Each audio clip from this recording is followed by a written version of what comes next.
First story, The Dark Pulse of New York. It was a Tuesday night in early fall when I first stepped into the city that never sleeps. I'd heard the stories, of course. Everyone has.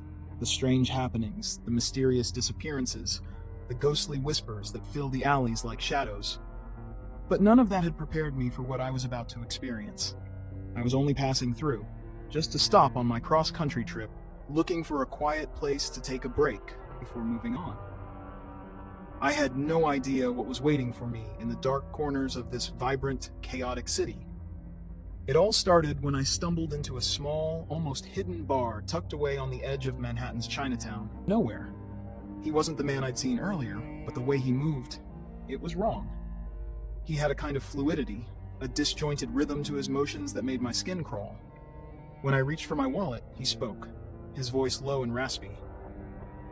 "Don't go down there," he warned, his eyes widening in a way that made the hairs on my neck stand up.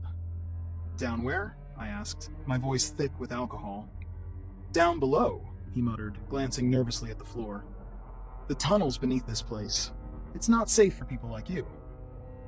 I chuckled, thinking it was just some crazy ramblings from a drunk man, but the look in his eyes was genuine. There was fear there, deep and unyielding. Something wasn't right. I pushed past him and left the bar, the air outside colder than I expected. My phone died a few blocks later, and I found myself wandering deeper into Chinatown, drawn by a strange compulsion to explore the area. I didn't know why, but I felt a pull, like the city itself was calling me to a place I wasn't supposed to be. As I walked down a narrow alley, I saw it. A rusted iron door tucked between two buildings, almost hidden, like it was trying to stay out of sight. The words "No Entry" were barely legible, scratched into the metal. Curiosity got the best of me, and I pushed the door open. Inside was a small staircase, leading down into an abyss of darkness. A low, humming sound echoed from deep below. I hesitated for only a moment before I stepped into the stairwell. Each step felt heavier than the last, as if something was pushing me down, urging me to go further. At the bottom of the stairs, I found myself in a dimly lit room. The walls were covered in strange symbols, their meaning lost to time. But it wasn't the symbols that made my blood run cold. It was the feeling that I wasn't alone. I turned to leave, but the door slammed shut behind me, trapping me inside. My heart raced, and I spun around trying to make sense of the situation. The humming sound had grown louder, now more of a pulsing vibration that seemed to resonate in my chest. And then I saw them. People, or what was left of them. Their bodies were twisted, contorted in unnatural ways, their faces frozen in expressions of pure terror.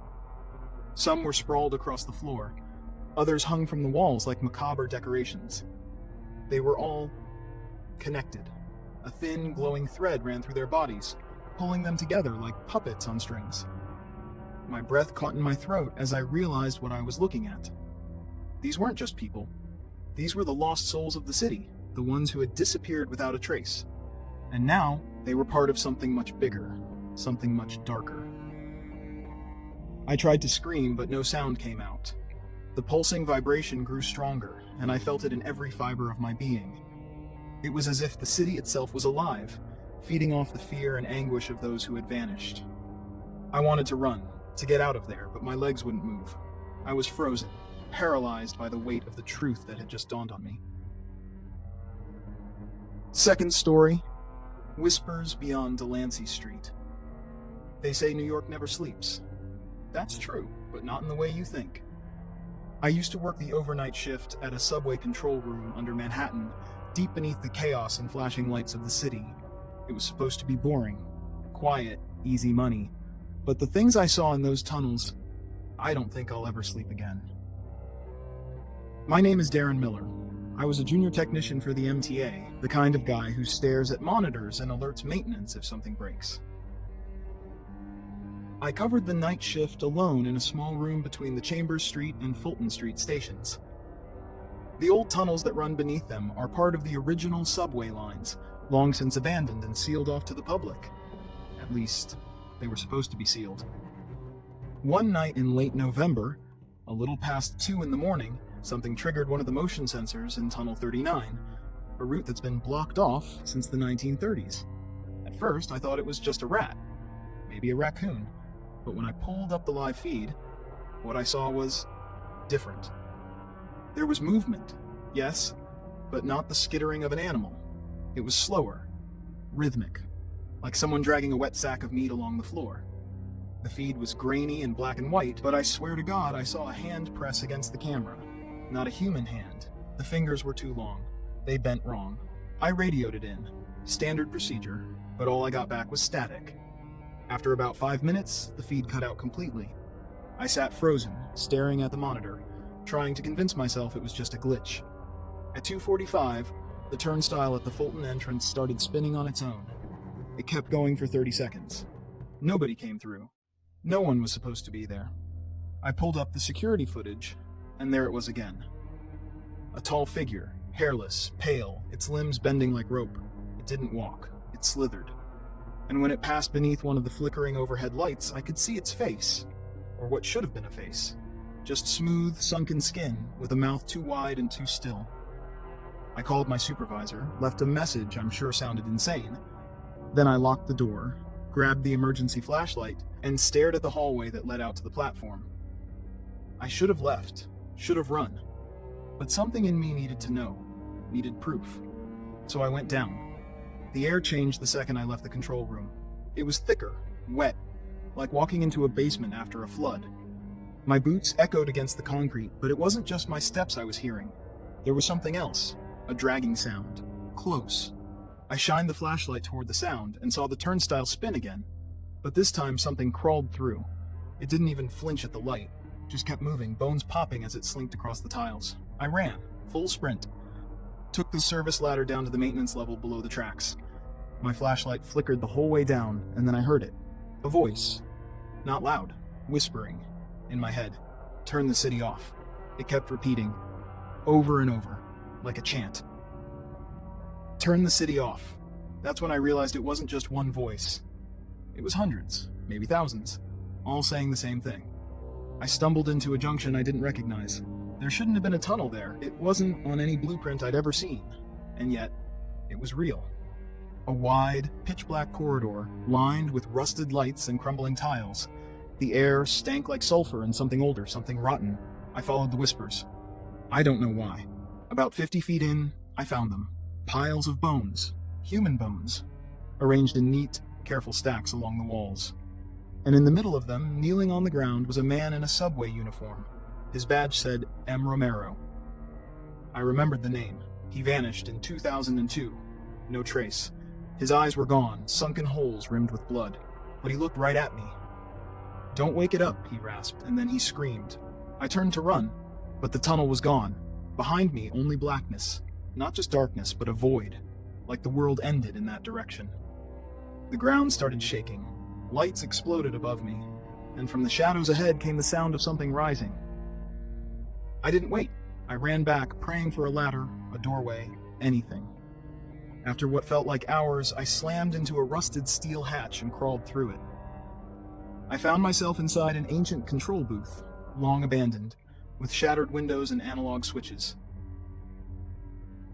Third story, the sound beneath Manhattan. They say New York never sleeps, but that's only because some parts of it never let you. It started on a Wednesday night in early October. The air had that sharp bite of fall, the kind that reminded me summer was officially gone. I was heading home from my late shift at a diner on the Lower East Side. I always took the F train from Delancey Street, headphones in, eyes down, world off. The city at night could be ugly. Better not to see too much of it. That night, the train was late. The platform was empty except for a guy sleeping on a bench and a woman pacing at the far end, talking too quietly into her phone. I remember thinking how weird it was that the lights on the opposite track were flickering like in a bad horror movie.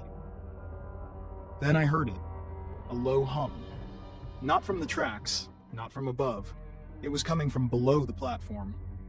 Like something alive was down there, moving. It didn't sound mechanical, it sounded organic, breathing. I took off my headphones. The woman was gone. The sleeping guy was sitting up now, staring at me. Not like he was annoyed or curious, but like he was waiting. His eyes were locked on mine. I looked away. When the train finally came, it screeched to a halt with a horrible metal-on-metal shriek. The lights inside were dimmer than usual. I stepped on, sat down, and realized I was the only passenger. The doors shut. The train started moving, and that's when it all went wrong. The lights flickered, then cut out completely for a second. In that second of darkness, I heard breathing right next to me.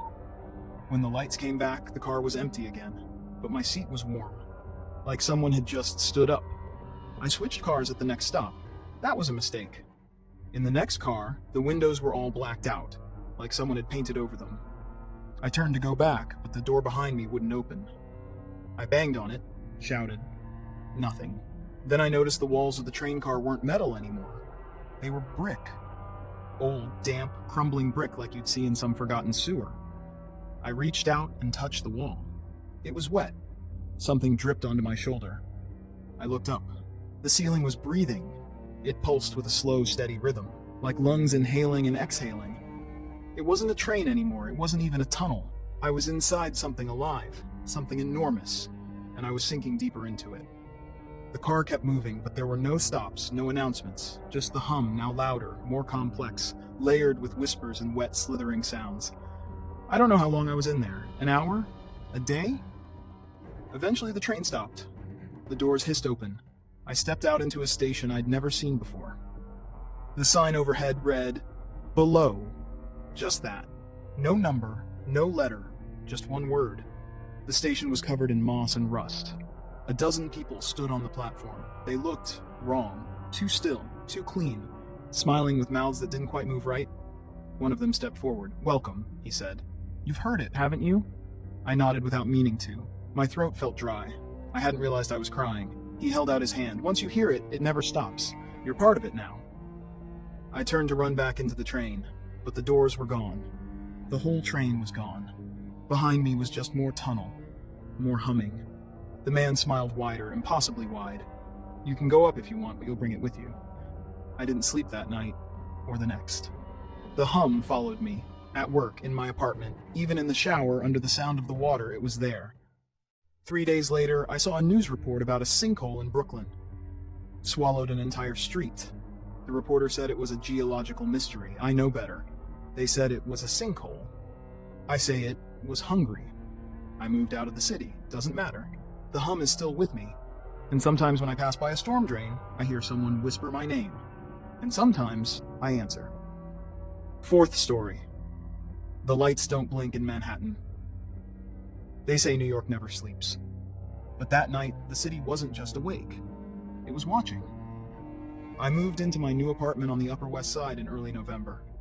It was a pre-war building made of dark red brick with those charming old-time elevators that creaked like something ancient was stirring inside the walls. Rent was suspiciously cheap for Manhattan. The broker said the landlord was eager to fill the vacancy. I didn't ask why. I should have. The apartment was on the 13th floor. Funny thing, most buildings in the city skip that number, but this one didn't. Apartment 13B. I remember standing in front of the door the first time, staring at the brass numbers. They felt off, like they didn't belong.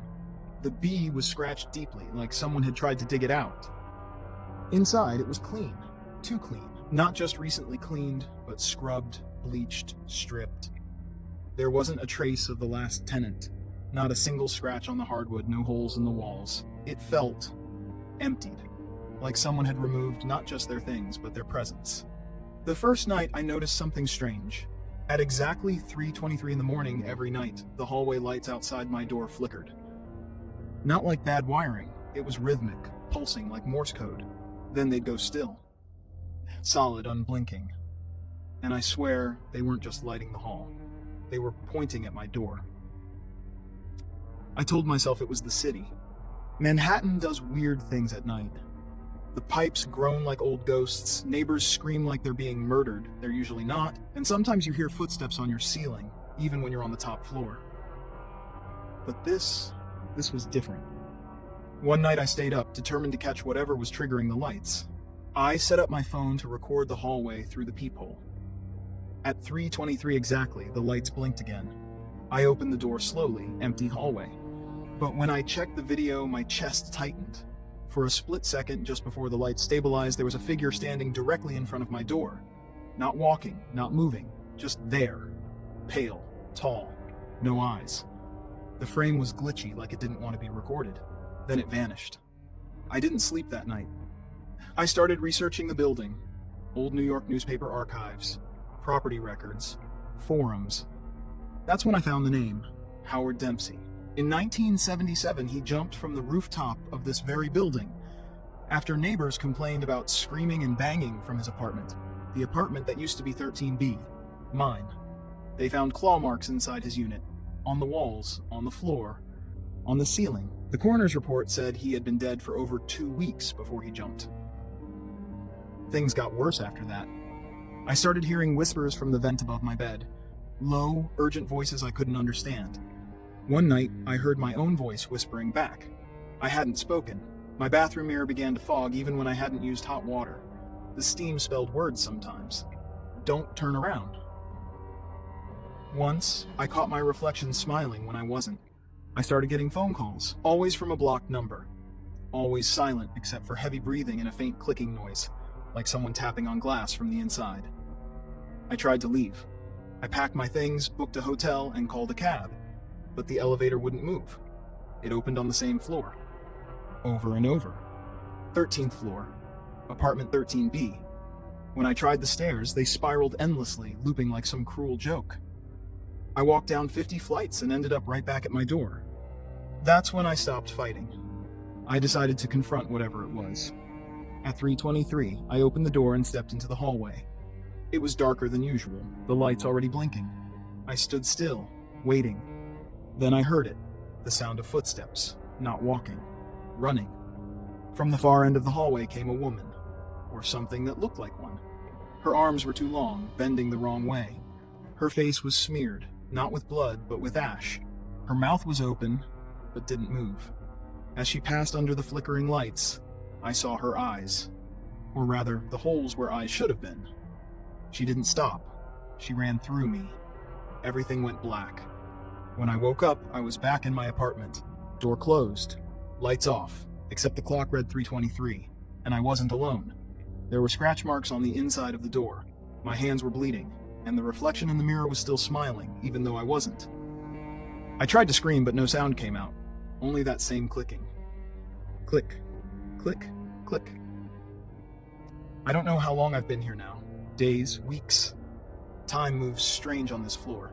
The windows show a different skyline. Not Manhattan. Not anymore. The city still never sleeps. But now, neither do I.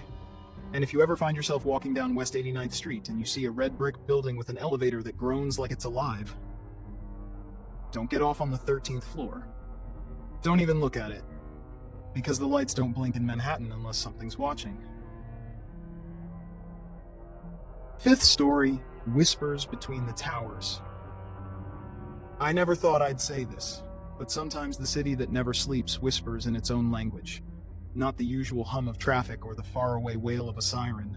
No, I'm talking about something older, something buried beneath the concrete, something that doesn't want to be found. It started on a Thursday night in late October. I was working the night shift for a courier company in Manhattan, running envelopes and small packages between high-rise law firms and financial offices. It wasn't glamorous, but the money was decent, and I liked how quiet the city got after midnight. That night, I had one last delivery, an unmarked envelope for an office on the 87th floor of the North Spire Tower, just a few blocks from One World Trade. The building wasn't new, but it wasn't old either. Just one of those generic skyscrapers that sprouted in lower Manhattan after the recession. When I got there, the lobby was empty except for a security guard behind the desk. His name tag read Melvin, and he looked like he hadn't slept in days. I handed him the delivery sheet for signature, and he just stared at it like he didn't know what to do with a pen. "You sure this goes to 87? He finally asked, voice barely above a whisper. "That's what the slip says." He looked at me, his eyes red-rimmed and glossy. "They closed that floor 10 years ago. No tenants, no lights, no reason to go up there." I laughed, thinking he was just messing with me. "You serious?" He didn't laugh back, just shook his head slowly and pushed a keycard across the desk. "Elevator will work with this, but if you hear anything strange up there, don't stop. Don't talk to anyone, and don't look in the mirrors." He was definitely screwing with me, I thought, but whatever. I'd been up late in weirder places. I swiped the card, and the elevator lit up, humming softly as it rose. Past floor 50, the lights inside started flickering. At floor 72, I swear I heard a faint scraping sound above me, like something crawling on the roof of the elevator car. I shook it off. Lack of sleep. City noises. When the doors finally opened on 87, I stepped out into darkness. Not dim light, complete blackness. The overheads were dead, the windows were covered, and the air felt thick, like I'd stepped into a sealed room that hadn't been opened in years. I turned on my phone's flashlight and started walking down the hall. The carpet was damp. Not just stained, but soaked, like someone had dumped buckets of water everywhere. The walls were lined with framed portraits, but the faces inside were all smeared like melted wax. I kept walking, the envelope clutched tight in my hand. Then I heard it. A whisper. No, hundreds of whispers, all around me, all at once. I froze. They weren't words exactly. More like breathy syllables spoken in a language I'd never heard before. They came from behind the walls, from the ceiling, from the floor, and then from inside me. "Leave it," a voice said. Not from outside, inside my skull. "Leave it and go." I dropped the envelope on the nearest desk and turned around, heart pounding. But the hallway behind me wasn't the one I came through. It had changed. The walls were now lined with mirrors, long, dusty mirrors that stretched from floor to ceiling. I remembered what Melvin had said. Don't look in the mirrors. But I did, and I saw myself. Sort of. My reflection wasn't mirroring me, it was smiling. Its eyes were jet black, and its skin was wrong, like wet leather. It raised its hand slowly, and I felt mine rising too, even though I was trying to stop it. I broke eye contact and ran, crashing through one of the glass panes. The hallway shifted again. I was now in an office, a massive one, with floor-to-ceiling windows showing a city skyline that wasn't quite right. The buildings were familiar, but some were twisted, leaning, crumbling. Smoke curled from cracks in the pavement far below. There was a desk in the center of the room. Sitting behind it was a man in a tailored suit. His back was to me, and he was humming something low and ancient. I stepped closer, and he turned around. It was me. Older, pale, eyes empty. He didn't speak, but my voice echoed through the room anyway. "You were warned." I stumbled backward, and the room began to shake. Lights exploded overhead, glass shattered. The city beyond the windows twisted like a funhouse mirror. I ran. I don't remember how I got back to the lobby. Maybe I blacked out. All I know is I was suddenly back on the ground floor, the security guard nowhere in sight. The clock behind the desk read 4:44 a.m., but my phone had stopped working. The battery showed full. The screen wouldn't turn on. I left the building and didn't look back. That should have been the end of it. But it's not. That whispering, it never stopped. I hear it in the hum of my fridge, in the static between radio stations, in the silence of empty rooms. And every mirror in my apartment now shows me things that aren't there. Reflections of places I've never been, people I've never met, and sometimes versions of me that are still up there, on the 87th floor. If you ever get a delivery job in Manhattan and someone asks you to take something to the North Spire Tower, say no. Don't go up there. Don't listen to the whispers. And whatever you do, never look in the mirrors. 6th story, the lights never fade on Sycamore Street. It started with the screaming. Not a scream from fear, but one of anguish. Deep, raw, human agony that tore through the silence of my 3rd-floor apartment in Astoria, Queens. I remember sitting on the edge of my bed, spoon halfway to my mouth, when it broke through the air.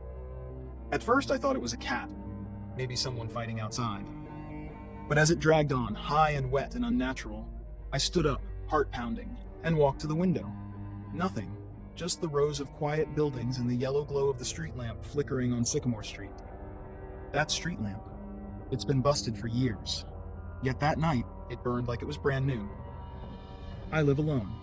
My name's Brian Heller. I moved to New York from Oregon 4 years ago after a messy breakup. I'm not someone who sees ghosts. I'm a copywriter for a pharmaceutical company. I believe in numbers, deadlines, coffee-fueled panic attacks, not spirits.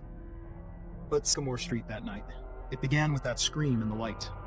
The next morning, I found the hallway lights in my building strobing like some kind of twisted rave. My super Miguel just shrugged. They do that sometimes, man. But they never had before. And they never stopped after. That night, I walked home from the subway, turning onto Sycamore Street like always. The street lamp still glowed, brighter than ever, but now it wasn't just light, it felt watchful. A woman in a gray coat stood beneath it. She wasn't looking at me. She was looking up at the light, unmoving, her face pale and blank like a mannequin. I slowed, about to ask if she was okay, but something about her posture stopped me. Stiff. Wrong. Like if I spoke, she might snap her neck to face me.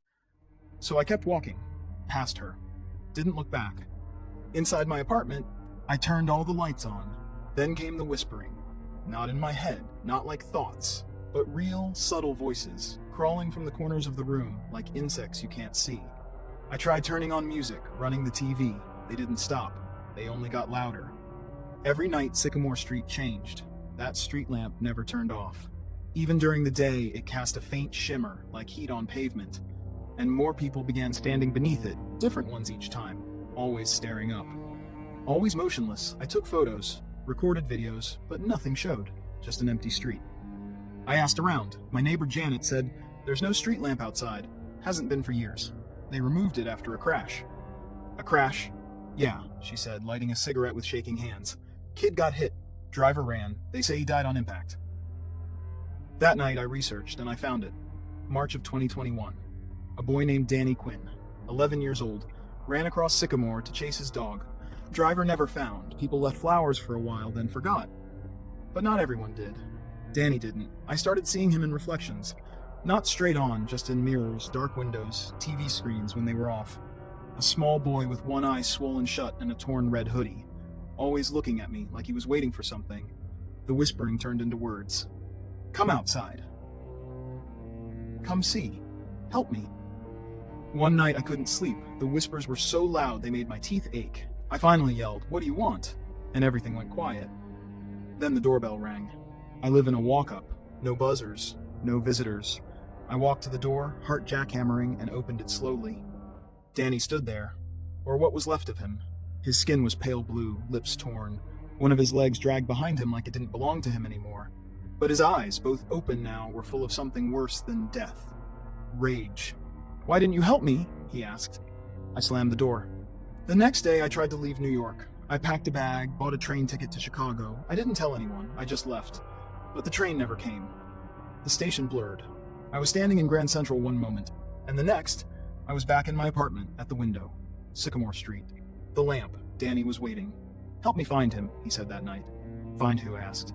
"The man who left me there." The dreams began after that. Every time I closed my eyes, I saw a black sedan speeding down Sycamore, the boy's face frozen in headlights, the screech, the silence. Then I saw the driver. It was me. It made no sense. I didn't live in New York back then. I'd never even been to Queens in 2021. But the dreams were clear. I was behind the wheel, drunk, yelling at someone on my phone, and I never saw the kid. I started losing time. Hours gone. Messages on my phone I didn't remember sending. One night, I woke up in my bathtub, fully clothed, with mud on my shoes and a broken taillight in my hand. I don't own a car. I called my mom in Oregon. Told her I needed help. She cried, said I'd already called her the night before. Said I told her everything. Said I confessed. But I didn't remember that call. The next day, I found a letter taped to my front door. It was written in a child's handwriting. "You can't leave, not until you see." That night, I stood beneath the street lamp. No one else was there. Just the hum of the light. And then I saw him, Danny, across the street, pointing. Behind him, the shadows shifted and grew. I crossed over. My legs moved on their own. There was a man standing there, dressed in black, face hidden. "You did this," Danny whispered. "No," I said. "It wasn't me. I swear it wasn't me." The man turned. It was me. Older, worn, dead-eyed. Danny looked up at the light and smiled. Everything went dark. I woke up in a hospital. They said I was found on Sycamore Street, unconscious. 7th story. The silence on Forsyth Street. I never liked visiting my cousin Darren in New York City. Something about the place always felt wrong.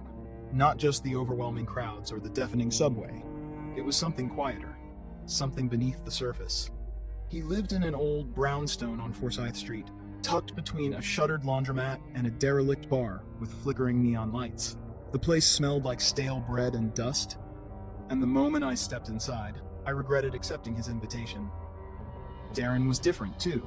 Skinnier than I remembered. Pale. His eyes darted constantly, like he was listening for something just out of earshot. He barely greeted me before turning to double-lock the door behind me. "You made it," he muttered, rubbing his hands together. "Good. You shouldn't have." "What do you mean by that?" I laughed nervously, setting my backpack down. He just shook his head. "You'll understand tonight. That first night, I couldn't sleep. Not because of the city noise. I'd stayed in Manhattan before and gotten used to it. This was something else. The silence on Forsyth Street was too heavy, like the whole neighborhood was holding its breath. Around 2 in the morning, I heard footsteps upstairs. Slow, deliberate. But Darren's apartment didn't have an upstairs. It was a single level. I froze in bed, straining to hear more, but the sound had stopped. Just one creak after another, then silence again. The next morning, I asked Darren about it. "I told you, you shouldn't have come," he whispered, eyes bloodshot. "There's something in this house, something old." I wanted to leave, honestly, but the subway lines were down due to construction, and rideshare apps kept crashing on my phone. Classic NYC problems. Or so I thought. By the third night, I started seeing things. Shadows that didn't move with the light. A reflection in the kitchen window that didn't match mine. I thought I was losing it, until I found the scratch marks. They were on the inside of my bedroom door. Deep gouges, like from fingernails or claws. Darren swore he didn't do it. Said they appeared one night after he moved in and never stopped multiplying. The landlord never returned his calls. The neighbors acted like he didn't exist. That was when I noticed something else. There were no kids on Forsyth Street. No dogs being walked. No laughter. Just gray buildings, boarded windows, and eyes watching from behind curtains. On the 5th night, Darren disappeared. I woke up to the sound of a door slamming. His bedroom was empty. The bed made, but cold. His phone was on the kitchen table, cracked in half. There was a note written in frantic, looping handwriting. "Don't open the basement." I didn't even know there was a basement. I searched the apartment for hours before I found the narrow door behind the fridge. Old and rotten, it barely held together. I stared at it for a long time, knowing I shouldn't open it. But of course, I did. The air down there was thick, wet, smelled like rot and old metal. The light bulb at the top of the stairs flickered and died, but I kept going, using my phone's flashlight. At the bottom of the stairs was a room. No furniture, no windows. Just concrete walls and a hole in the center of the floor. Circular, about 4 feet wide. Something about it felt hungry. I leaned closer. My flashlight beam barely reached the bottom. That's when I saw the faces. Dozens of them. Pale, silent, eyes wide and unblinking. They were pressed against the sides of the hole like they were trying to climb out, but couldn't. I couldn't hear anything, not even my own breathing. Just this crushing silence, louder than any scream. Then they started whispering. I couldn't make out words, just hissing, clicking, wet sounds. I stepped back, heart pounding, and dropped my phone. It hit the floor, light spinning in circles. That's when one of the faces moved.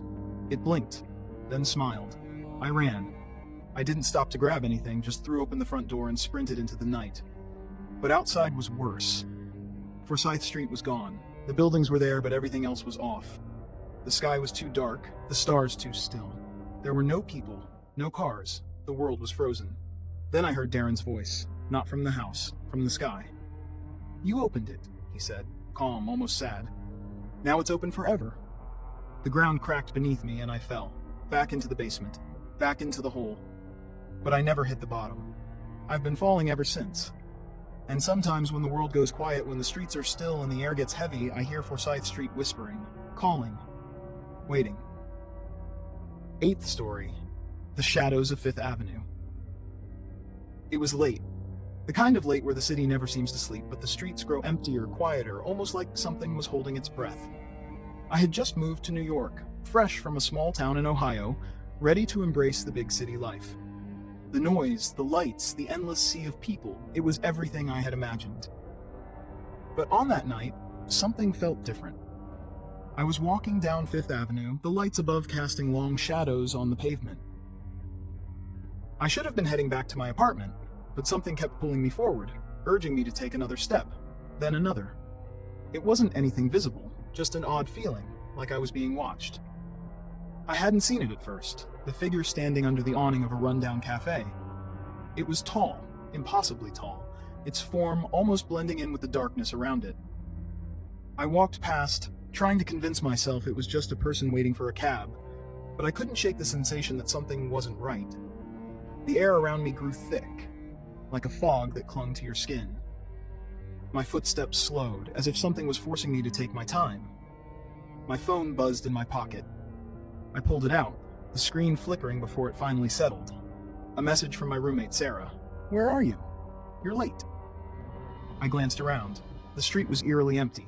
No cabs, no pedestrians. Just the sound of my breath, shallow and quick. I turned back towards the cafe, but the figure was gone. Not a trace, as if it had never been there. I felt my heart race, the hairs on the back of my neck standing up. I turned to walk away, but I stopped. A cold hand gripped my shoulder. I spun around, my breath catching in my throat. There was no one there. I rushed back to my apartment, my footsteps echoing on the deserted streets, but it wasn't until I reached the door that I felt the real chill. The door was slightly ajar. I knew I had locked it. I didn't hesitate to push it open, heart pounding. The apartment was dark, quiet, except for one thing. The mirror in the hallway. It wasn't there before. I stepped closer, my breath fogging up the cold glass. And that's when I saw it. Behind me, reflected in the mirror, was the same figure from Fifth Avenue. But this time, it was smiling. The realization hit me all at once. I hadn't been walking down Fifth Avenue. I hadn't even left the building. Dear viewers, before we begin the next horror story, I want to say, if you wish, you can support this YouTube channel financially through the details on the screen or in the description below the video. Thank you for your attention. Ninth story. The sound that followed me. I never believed in the supernatural. Ghost stories were just that, stories. But what happened to me last fall in New York City was real. I still hear it, every night. It started on a rainy Thursday evening. I had just moved into a tiny apartment on the Lower East Side, a rundown walk-up built before World War I. The rent was cheap, suspiciously cheap, but I didn't care. New York was expensive, and I needed a place fast. The hallway smelled like mold and something metallic. The building's lights flickered whenever I passed the second floor. My apartment was on the third, apartment 3C. The lock was rusty, the door creaked like it was sighing every time I came home. The first night, I unpacked, ordered Chinese takeout, and passed out on my mattress. That's when I heard it. A knocking. Not on my door. From inside my apartment. I jumped up, heart pounding. I checked the windows, locked. I looked inside the closet, empty. Bathroom, nothing. But then I noticed the vent above the kitchen stove. The sound was coming from there. Knock, knock, knock. I climbed on a chair and put my ear to the vent. Help. A whisper. Faint, trembling. I nearly fell. I waited, holding my breath. Nothing. I tried to convince myself it was just an echo from another apartment. Old buildings carry sound weirdly, I thought. That night I slept with the lights on. The next day I asked my neighbor, an old woman named Miss Delaney, who always wore a faded Mets jacket, if anyone had lived in 3C before me. She hesitated. Guy before you went nuts. Screamed at the walls, said he was hearing things in the vents, disappeared one night, cops never found him. I laughed it off, said something about needing thicker walls. She didn't laugh back.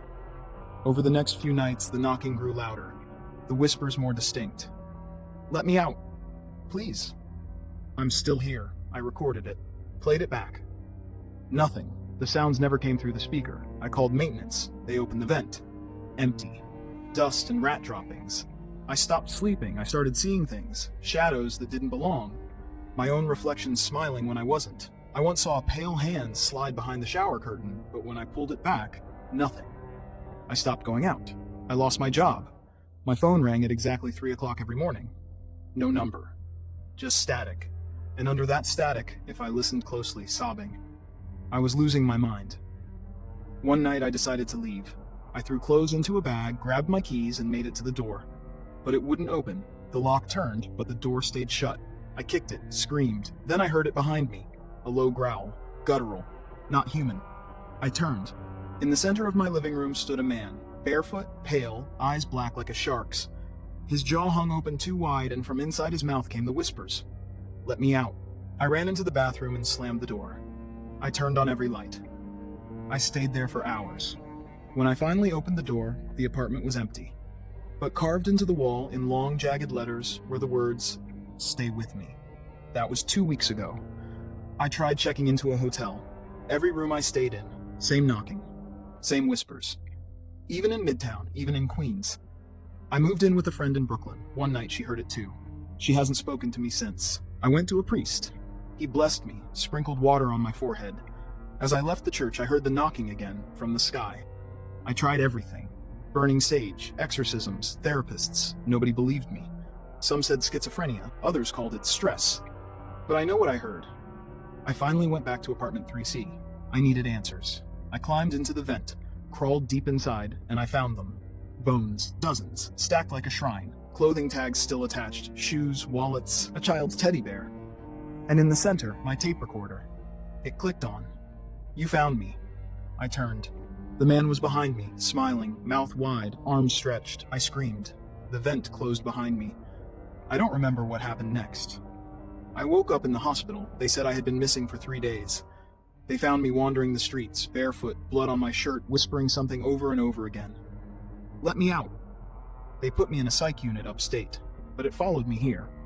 I hear it every night. The knocking, the whispers, the voices crawling through the walls. There's a vent in my room, and it's calling your name now.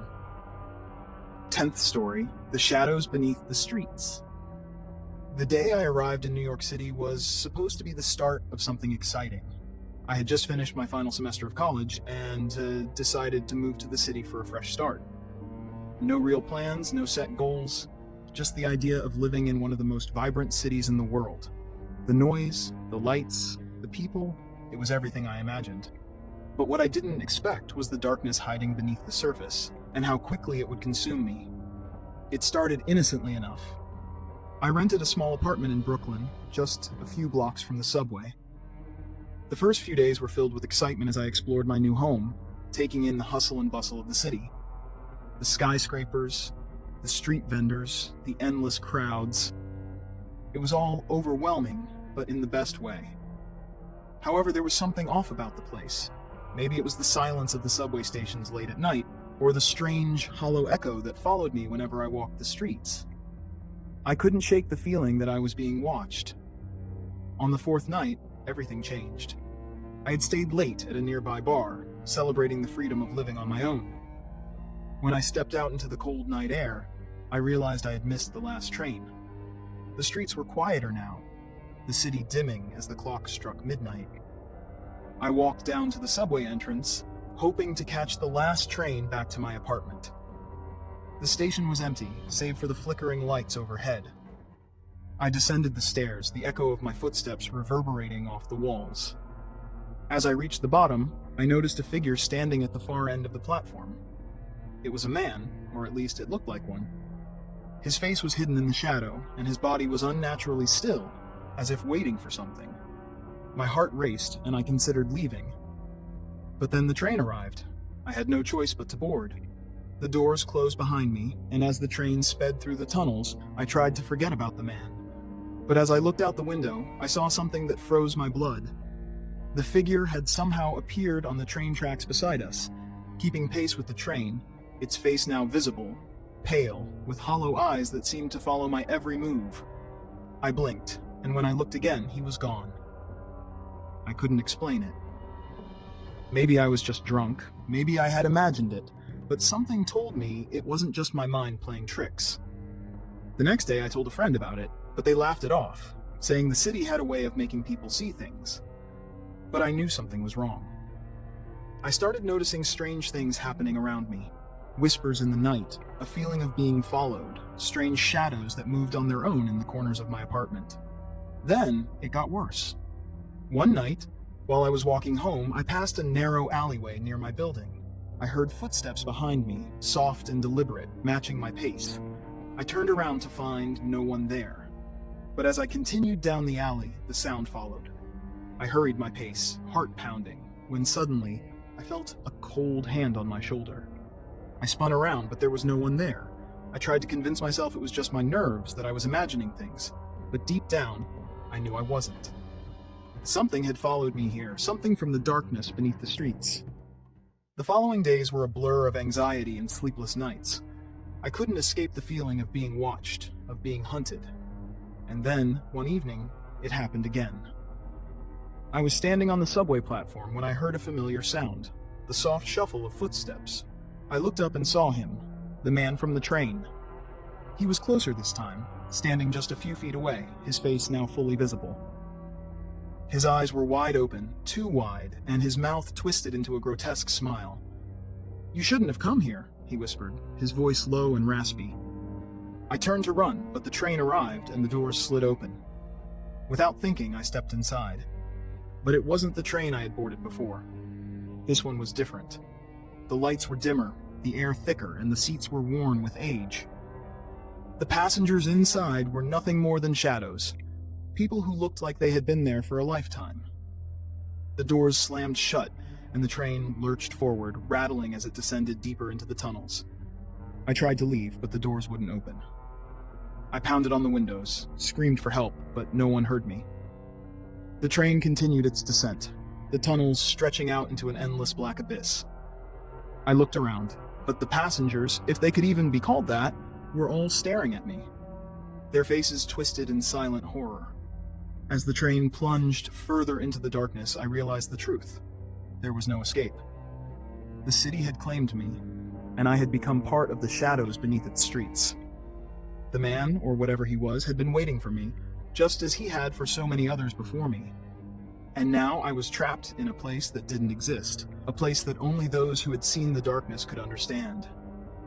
The train finally came to a stop, and the doors opened. But there was nothing outside, just an endless void of darkness, stretching on forever. I stepped out, and as the doors closed behind me, I knew I would never return to the world I once knew. And as I wandered deeper into the abyss, I heard his voice, soft and mocking, echoing in my ears. "You're just another shadow now."